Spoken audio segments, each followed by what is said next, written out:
When Ethan Blake boarded a flight to Ukraine in 2013, he thought he was chasing Cold War ghosts, forgotten missile silos and abandoned bunkers. But what he found beneath the eastern soil wasn't abandoned, it was alive. Now, years later, a single message carved into concrete leaves rescuers haunted by one question.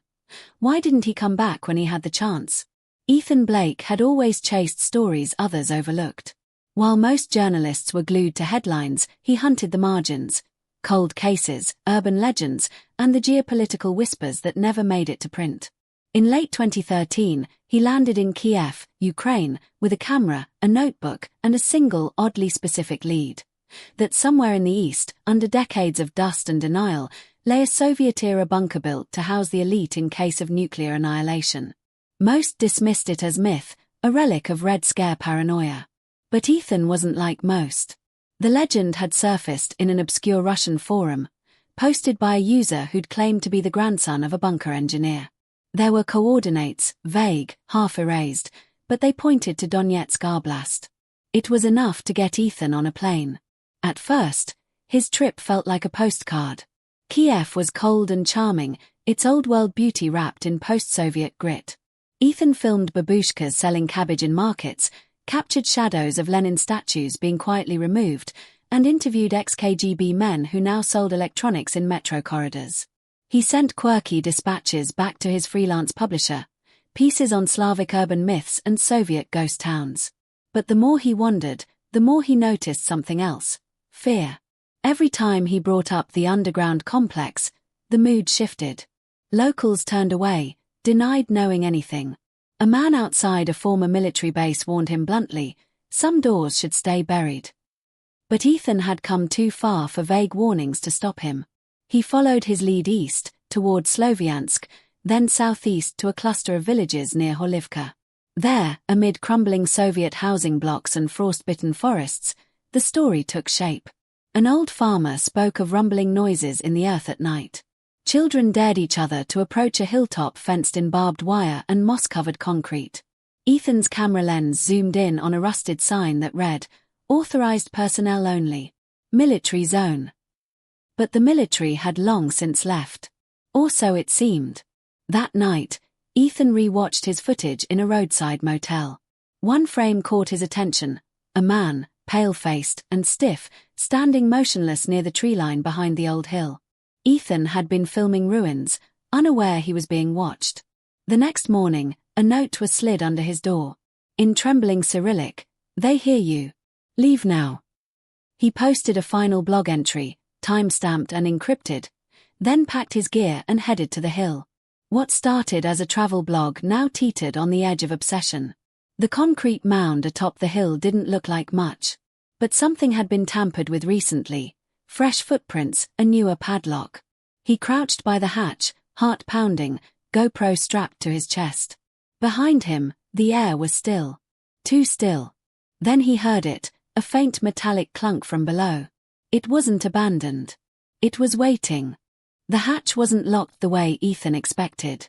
The rusted padlock, while intimidating at first glance, was new, too new compared to the weathered concrete around it. Its paint hadn't yet chipped, and when Ethan pulled at it with a pair of bolt cutters he'd picked up in a nearby village, it snapped faster than he anticipated. The groan of the hatch as it opened echoed through the trees like an unwanted invitation. A ladder descended into darkness, and the air that emerged smelled of earth, oil, and something older.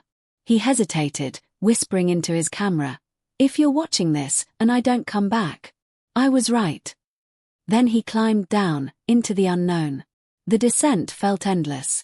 The metal rungs were slick with condensation, and his flashlight beam trembled with every step. When he reached the bottom, the corridor was wider than expected. Concrete-lined, reinforced, and astonishingly clean. It wasn't the forgotten ruin he'd imagined. The walls bore faded Soviet insignia, but there were signs of recent activity: scuff marks, a half-burned lantern, and a trail of footprints in the dust. Ethan pressed forward, documenting everything. The corridor curved into a larger chamber, where rusted bunk beds lined the walls, and Soviet propaganda posters hung like tattered ghosts. Then he heard it, a distant hum. Not from machinery, but from voices, chanting, singing. It was low and rhythmic, reverberating through the walls like the breath of something buried alive. He pressed forward, finding a sealed metal door with a keypad smeared in mud. To his surprise, it clicked open when he knocked. That's when he saw them. A group of figures stood at the far end of the corridor, clad in mismatched uniforms, some Soviet, others civilian, all staring at him with expressions frozen between confusion and hostility. One stepped forward, an older man with a long scar across his jaw and medals pinned to a dusty coat. He spoke in a language Ethan couldn't immediately place, Russian, but archaic, tinged with military formality. Ethan raised his hands, trying to explain, gesturing to his camera, repeating, "Journalist. American. Peace." The man barked a command, and the others surrounded Ethan, confiscating his gear and pulling a burlap sack over his head. When the sack was removed, Ethan was in a different room, no longer concrete but metal-plated, with humming lights above and a thick glass window behind him. A face peered through, female, stern, mid-40s, with piercing blue eyes and a uniform that looked new. She introduced herself as Natalia, commander of Sector Epsilon. Her English was sharp and mechanical. She explained, without blinking, that Ethan had trespassed into a restricted survival zone, one that had remained operational since the early 90s, never decommissioned. The Cold War hadn't ended down here, she claimed. It had merely changed shape. The facility was not abandoned, it was active, inhabited, and protected. Ethan tried to reason, to explain that he thought it was historical exploration, that he meant no harm. Natalia only stared, then said flatly, "The world above is unstable. We survive by staying hidden. You cannot leave." They placed him in a holding room, small, windowless, with rations and a cot bolted to the floor. For hours, he sat, wondering if this was some elaborate role-play or if he had truly stumbled into a society buried beneath years of secrecy. His camera was gone. His phone was dismantled. No signal reached this deep. Eventually, a boy no older than 12 brought him soup and whispered in Ukrainian, "They think the war has already started. They've been waiting for it for decades." The boy vanished before Ethan could ask more. Over the next several days, he was observed, interrogated, and questioned about American politics, military strategies, satellite surveillance. Natalia and her council feared discovery. Ethan realized that this wasn't a cult, it was a paranoid enclave, preserved in ideology and isolation, waiting for a catastrophe that hadn't yet come. Then came the drills. Without warning, klaxons wailed through the compound. Lights dimmed. Red bulbs flashed. Ethan was shoved into a lower chamber with others. Men, women, children, all dressed in uniforms or civilian wear dated from decades past. The mood was tense, rehearsed. They called it Condition Firebird, a code for presumed NATO strike. Ethan watched as everyone followed protocol with disturbing precision, sealing doors, donning gas masks, reciting survival scripts in Russian. After an hour, the drill ended. People dispersed like ants returning to order. Ethan's panic began to sink deeper. These weren't just survivors, they were believers. And belief, down here, had teeth. One night, Ethan snuck from his chamber and wandered the southern tunnels. That's when he found it, a surveillance room with screens showing grainy footage from outside. Cameras hidden in forests, fields, even near a village he had passed days before. They were watching the world above. He stared at one screen, seeing a man on a bike ride past a bus stop. Normal life.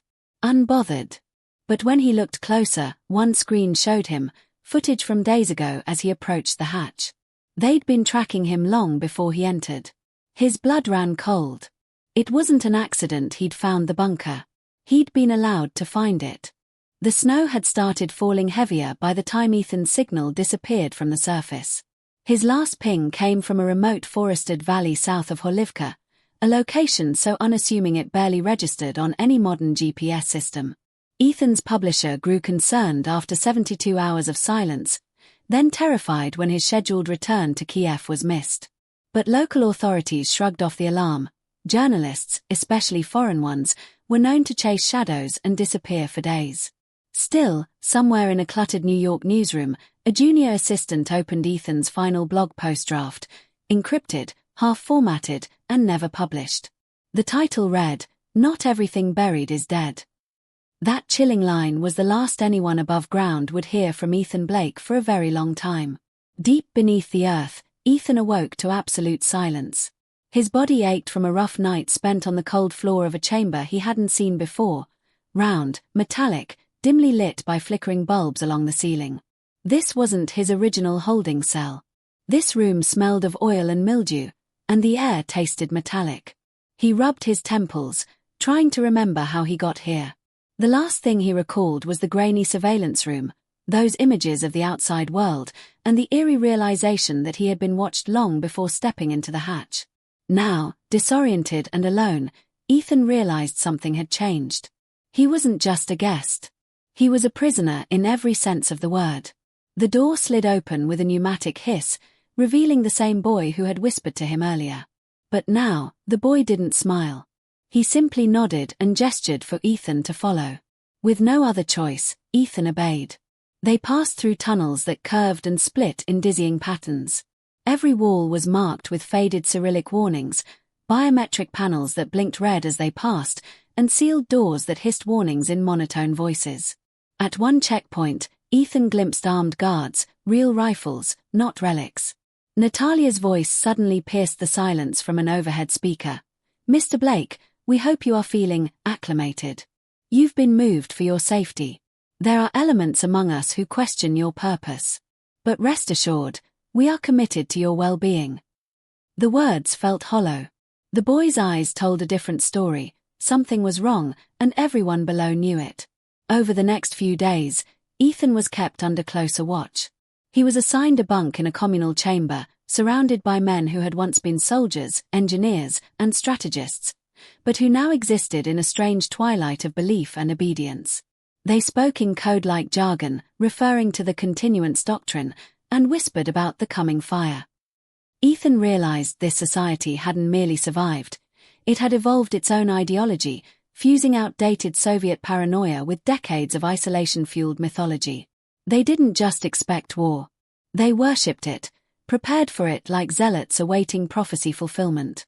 Natalia, ever the composed commander, allowed Ethan to roam parts of the facility, but always with a shadow following behind. Every conversation was monitored. Every expression dissected. When he asked for his equipment back, she smiled and replied, "You no longer need it. You're here now." Ethan grew more desperate. He tried mapping the facility, scratching notes behind loose wall panels, timing guard rotations, anything that might offer a route back to the hatch. But every path led to dead ends or false doors, some booby-trapped with sensors, others patrolled by eerily silent men in grey coats. Worse, he began to lose his sense of time. There were no windows, no sunrises, no way to know if a day had passed or a week. Meals were delivered on a rigid schedule that seemed intentionally misleading, and the artificial lighting followed no natural rhythm. Ethan's journal entries grew erratic as he began to question what was real. In a fit of paranoia, he once ripped open a ventilation grate and crawled for hours, convinced he was close to escape, only to emerge in a chamber filled with radiation suits and chalk outlines on the floor. The people underground whispered too, about the surface deceiver, a phrase Ethan realized referred to him. Some thought he was a spy. Others believed he was a sign, a harbinger of the final stage. One old man named Illich, who had once been a nuclear technician, told Ethan in a hushed voice that the council had prophesied someone from the outside would arrive before the reunification of flame and soil. Ethan tried to dismiss it as madness, but he could feel something tightening. Paranoia was shifting into something darker. Then came the disappearance of the boy, the only person who had shown him even a flicker of kindness. No one mentioned him again. His bunk was cleared, his existence erased. Ethan feared he was next. One night, while pretending to sleep, Ethan overheard Natalia arguing with another officer. The voices were muffled but sharp. "He shouldn't have been allowed this long," said the man. "He's seen too much." Natalia replied, "We may still use him. There are plans above. If they trigger the breach protocol, we'll need his footage." The conversation stopped abruptly, followed by retreating footsteps. Ethan's heart thundered. What plans existed above? What footage did they mean? Then it clicked, His GoPro. He had assumed they had wiped it, but maybe they had archived it instead. Not as evidence, but as leverage. Determined, Ethan staged a blackout. He feigned illness, collapsing in the mess hall, twitching as if convulsing. When the guards responded, he struck one with a metal tray and made a mad dash toward the central archives, his only guess at where they might store sensitive materials. Alarms blared. Boots thundered behind him. But adrenaline carried him forward. He burst into a chamber lined with terminals and filing cabinets, part digital, part analog. Frantic, he opened drawers, searching for any sign of his footage. Then he found it, his SD card, labeled and stored in a glass case marked Intake, External Confirmed. Just as he grabbed it, a flash of movement appeared behind him. Natalia stood at the doorway, gun in hand. "You could have been part of something, Ethan," she said quietly. "But you never stopped looking up." The silence that followed Natalia's words rang louder than the alarms.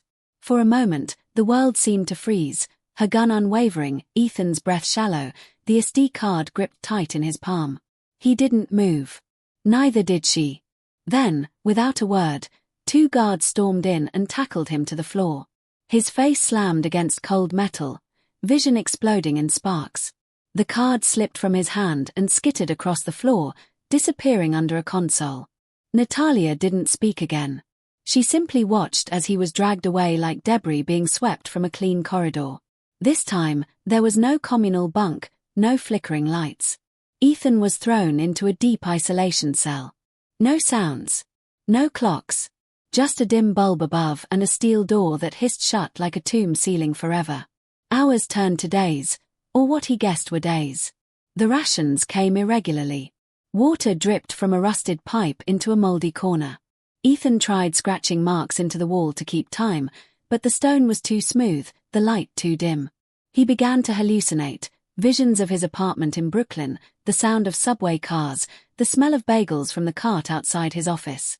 But every time he blinked, the shadows snapped him back to the truth. He was deep underground, forgotten by the world, imprisoned by a people who believed he had no right to leave. Then, without warning, the door opened again. A man entered, not Natalia, not a soldier, but a wrinkled, wiry figure draped in ceremonial robes stitched with strange red and gold patches. His voice was cracked like old parchment. "They have summoned you," he said in English. "It is time." Ethan was escorted through a new section of the facility, one unlike anything he had seen before. This part was colder, more mechanical. Pipes lined the ceilings like veins. Surveillance cameras tracked his every step. Eventually, they reached a vast chamber, the heart of the underground. At the center stood a circular structure surrounded by observation balconies, like an inverted coliseum. Seated above were members of what Natalia had once called the High Council, not politicians, but relics of a bygone military state. Each one wore insignias from eras long past, hammer and sickle medallions, missile core patches, bunker-issued armbands. Natalia stood at the center platform beside a rusted console. She gestured to Ethan. "You will now bear witness," she said, "to what we are and why we survive." The lights dimmed. A screen descended from the ceiling, grainy, flickering, but functional. What played next was a series of propaganda reels, intercut with real footage from decades of Cold War preparation. Children practicing gas mask drills. Engineers sealing vault doors. Moscow issuing coded alerts during the Cuban Missile Crisis. But then the footage turned modern. Images of rising global tensions, nuclear simulations, Western media broadcasts painting Eastern Europe as unstable. The message was clear. Their fears hadn't faded, they'd evolved. Ethan realized this wasn't just a historical society. This was an incubator of controlled fear, feeding on curated paranoia. The screen went black, and Natalia spoke again. "The surface consumes itself in greed and chaos. Down here, we remember discipline. We endure." Ethan was offered food, clothes, and a position, a historian, they said, since he knew how to chronicle. They would give him access to files, records, and communication terminals. But only if he swore loyalty. Only if he stopped speaking of the world above as if it were a dream worth returning to. He refused. That first time. But over time, the lines began to blur. The structure of the bunker operated like a machine. Every person had a function, every function had meaning. There was no homelessness, no money, no noise from politics or endless social scrolls. Just duty, quiet, order. As the weeks passed, Ethan began to wonder, was the chaos above truly better than the structure below? Then he met Mila. She was a systems technician, born underground, 29, sharp, fluent in both code and conspiracy. She had never seen the sun but had read about it. She spoke of it the way others described God, distant, mythical, beautiful but dangerous. Mila had grown up on whispered stories from defectors, people who had tried to leave the bunker in the 90s and returned blind, broken, or poisoned. The air burns out there, she said. At least that's what they told us.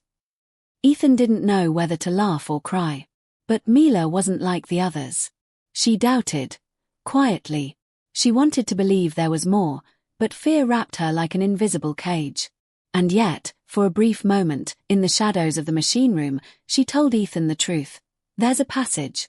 Unmapped. Sealed since before I was born. Ethan's pulse quickened. Mila had access to schematics, old ventilation routes, escape drills no longer in use. She could help him find the path back to the surface. But she warned him, no one who had tried had ever succeeded. They say the tunnels change, she whispered. Like the bunker knows who's trying to leave. Ethan didn't believe that. But he did believe in control, and down here, control was sacred. He began working with her secretly, exchanging information for trust, hope for action. They mapped out a potential escape path, through the maintenance ducts, past the decommissioned water treatment zone, and into a sealed emergency shaft that led vertically, somewhere. They would need forged access cards, a timed blackout, and complete silence. One evening, during what the bunker called Ceremony of Continuance, where residents chanted survival vows, Ethan and Mila slipped away. The power flickered per design. Mila had rerouted it. They crawled through damp tunnels, breathing through cloth filters, dodging sensors that blinked red like watching eyes. For hours, they moved in silence, only exchanging glances, until they reached the shaft. It loomed before them like the throat of a sleeping beast, narrow, vertical, and old. The ladder was rusted, but intact. Mila hesitated. Ethan went first. Each step echoed like thunder. He climbed, heart in his mouth, until he reached a steel plate bolted at the top. He pushed. It didn't budge. Then a groan. Then movement. Light spilled through a crack. Real light. Blue-gray, moonlight. Ethan turned to shout to Mila, but she wasn't there. Only a red blinking light was. And footsteps. Then a voice, cold and resolute. Natalia. You could have lived a life with purpose, Ethan. But you keep looking for a world that already buried you. The light vanished as quickly as it had appeared. Natalia's voice echoed downward, cold as the steel she stood upon, her silhouette blocking the only exit Ethan had seen in months. For a heartbeat, he thought she might shoot him where he clung to the rusted ladder. But instead, she simply stared down at him, gun in hand, her expression unreadable. Below, a siren began to wail in low pulses, not the urgent screech of an emergency, but the slow, calculated tempo of control. Mila was nowhere to be seen, and Ethan realized the cruel possibility. Had she betrayed him, or had they caught her? The hatch above him sealed shut again with a mechanical hiss. The light was gone. The silence that followed was unbearable. They dragged him down like a rag doll. Natalia didn't speak as her officers flanked her. Ethan didn't resist. What was the point? Hope, once a flame burning through every locked door and dim hallway, now felt like embers suffocated by concrete. They returned him to a new chamber, this one carved from the oldest part of the facility. Stone walls, arched ceilings, and a vault-like door with hand-turned gears. Inside was a table, a chair, and an ancient television set resting atop a stack of metal crates. Natalia entered alone this time, and she placed a thick folder in front of him. When she opened it, Ethan nearly gasped. It was filled with surveillance photos, him in Kiev, at markets, speaking to locals, taking notes near the hatch.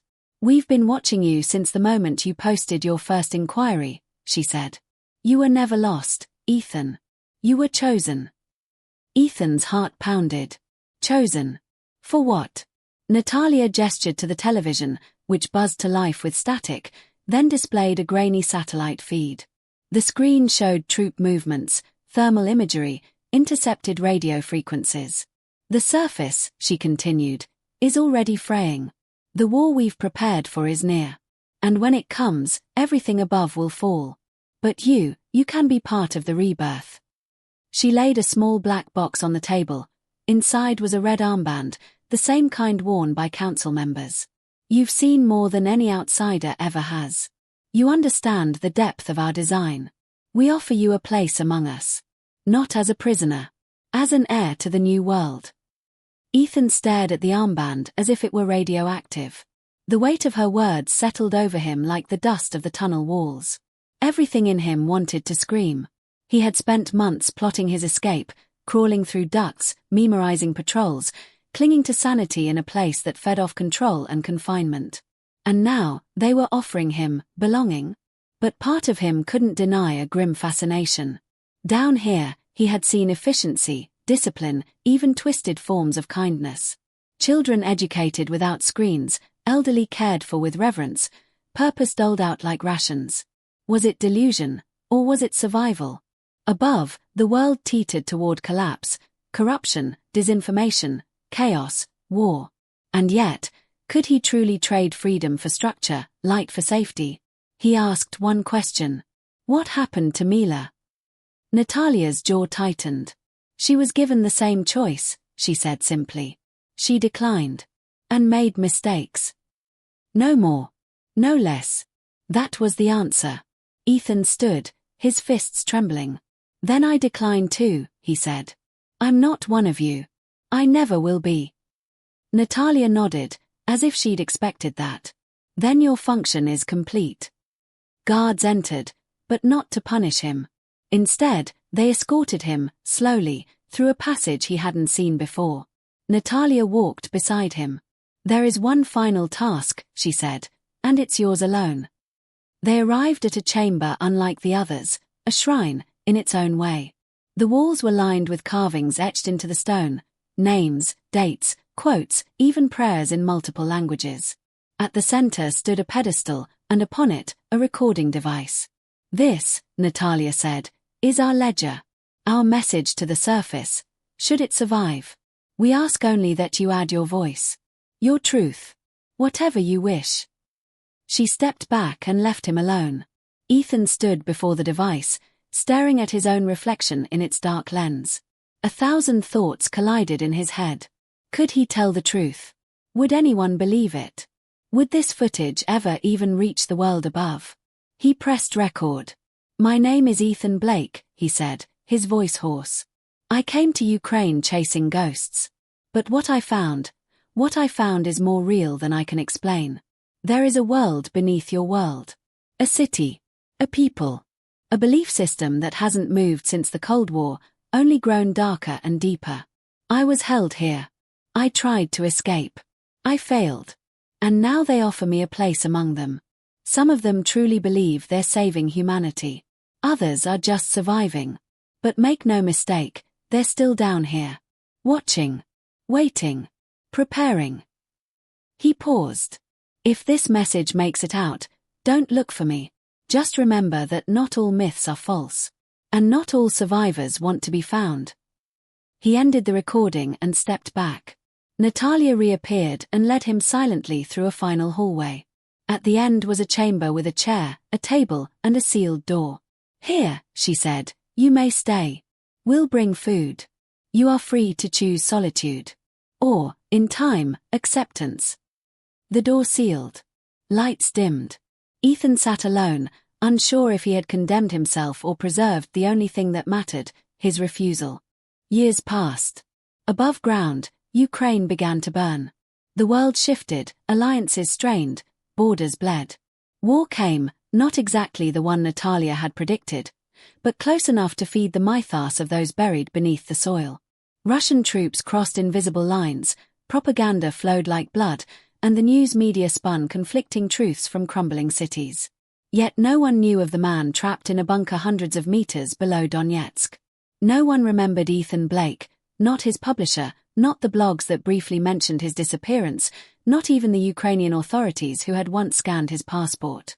To the world, he had become another missing foreigner swallowed by history's chaos. But he hadn't vanished. Not really. When the rescue team broke through the earth in 2020, it wasn't because they were searching for him. It was coincidence, a fluke born from satellite anomalies and underground tremors traced to a forgotten Cold War fault line. Ukrainian engineers, surveying for wartime tunnel networks, discovered the old hatch, the very same one Ethan had entered 7 years earlier. Its padlock was gone, rusted clean through, and the air that rose from it was strange, still, warm, and oddly sterile. They hesitated but descended. The ladder was unstable, and their radio signal fractured as they went deeper. What they found defied logic. The bunker was empty. Or at least, it appeared that way. No signs of recent habitation, no voices, no heat signatures. Rooms were intact, even clean. Beds made.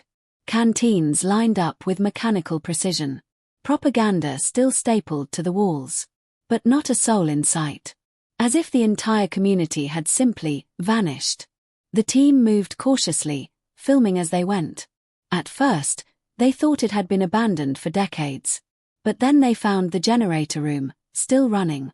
Power hadn't failed. Lights flickered to life as if expecting company. The deeper they went, the more unsettling the quiet became. And then, near the central archive hall, they found the carvings. Names, dates, etchings in stone that hadn't been there before. One wall had been completely transformed into a ledger of memories, covered in phrases scratched in multiple languages. Some were prayers, others warnings. But one phrase repeated over and over, etched in English, Russian, and Ukrainian. Above or below, the cost is the same. Beneath it, a small panel had been loosened, and behind it, a weather-sealed pouch containing a memory card. The only thing left behind. When they reviewed the contents above ground, the truth came spilling out in fragments. The footage was raw and disturbing. Ethan's voice narrated it in a dry, low tone. He looked older, thinner, eyes sunken but clear. He described life in the bunker, the rituals, the systems, the paranoia. He described the offer they gave him, the choice he made, and the disappearance of those who declined. He mentioned Mila only once. "She tried to help me," he said. "I think she paid for it." The final clip was the most haunting. Ethan stood in front of a camera mounted in a corner, the background dim and metallic. "If you've found this," he said, "then the world has changed enough that they're gone, or watching you right now. Don't try to come down here. Don't try to understand it. You won't. But if you remember anything, remember this: they believed they were the last hope. And maybe, in some terrible way, they were right." The card ended with a freeze frame, Ethan sitting in the same chair from the shrine-like chamber, staring into the lens, unmoving. Investigators scoured the entire complex but found no trace of him. No body, no remains, no biological residue. Just the recording and the carvings. One of the rescue crew, a soldier named Maxim, later claimed he heard breathing behind a sealed door in the southern quadrant. Another said he saw footprints where dust had been undisturbed for years. But officially, the investigation concluded that the bunker had been abandoned long before. The file was sealed. No further expeditions were sanctioned. Years later, rumors still surfaced. A Ukrainian defector claimed he'd been born in an underground society where Americans once lived. A Polish backpacker disappeared after wandering near the same woods Ethan had filmed a decade prior. And every few months, conspiracy forums would post new versions of the carvings, symbols that hadn't been released publicly, always accompanied by one phrase: "He chose to stay." No one could prove if Ethan was alive, dead, or something in between. Some said the society had gone deeper, found new tunnels. Others believed they had surfaced during wartime chaos, disappeared into crowds, became ghosts in plain sight. But the truth, the part that mattered, remained carved into that underground wall, beneath meters of soil and secrets. Above or below, the cost is the same. It was a final message, not just from Ethan, but from all those who chose belief over escape, structure over freedom. And somewhere, beneath the noise of the surface world, in silence as thick as concrete, That message still waits. Not for rescue. Not for recognition. But simply to be heard.